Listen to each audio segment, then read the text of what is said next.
মানবতা বিরোধী অপরাধে মৃত্যুদণ্ড দেয়া হয়েছে সাবেক প্রধানমন্ত্রী শেখ হাসিনাকে। বর্তমানে ভারতে পলাতক অবস্থায় রয়েছেন হাসিনা।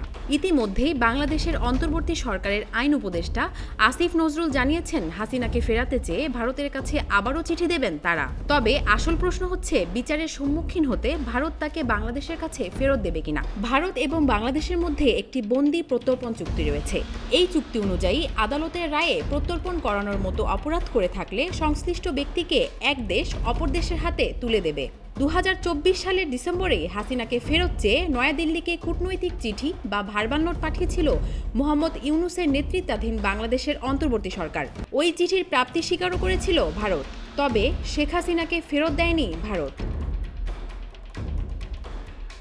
চলতি বছর অক্টোবর মাসে হাসিনার প্রত্যর্পণের বিষয়ে ফের নিজেদের অবস্থান স্পষ্ট করে দেয় ভারত। ভারতের বিদেশ সচিব বিক্রম মিস্ত্রি জানান, এটির সঙ্গে আইনি বিষয় জড়িয়ে আছে।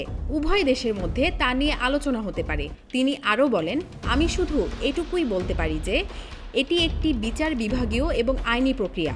এর জন্য দুদেশের সরকারের মধ্যে আলোচনা এবং পরামর্শের প্রয়োজন রয়েছে।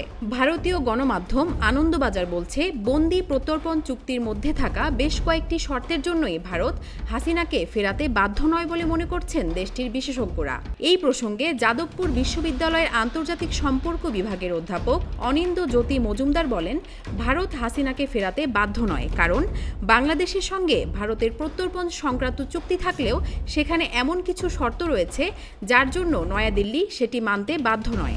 রবীন্দ্র ভারতী বিশ্ববিদ্যালয়ের রাষ্ট্রবিজ্ঞানের অধ্যাপক সব্যসাচী বসু রায়চৌধুরী বলেন, ভারত এবং বাংলাদেশের মধ্যে বন্দি প্রত্যর্পণ নিয়ে চুক্তি রয়েছে, কিন্তু সোমবারের রায়ের পর বাংলাদেশে হাসিনার প্রাণ সংশয়ের সম্ভাবনা রয়েছে। তাই ওই চুক্তিতে থাকা নিয়ম অনুসারেই ভারত হাসিনাকে বাংলাদেশে প্রত্যর্পণ করতে বাধ্য নয়।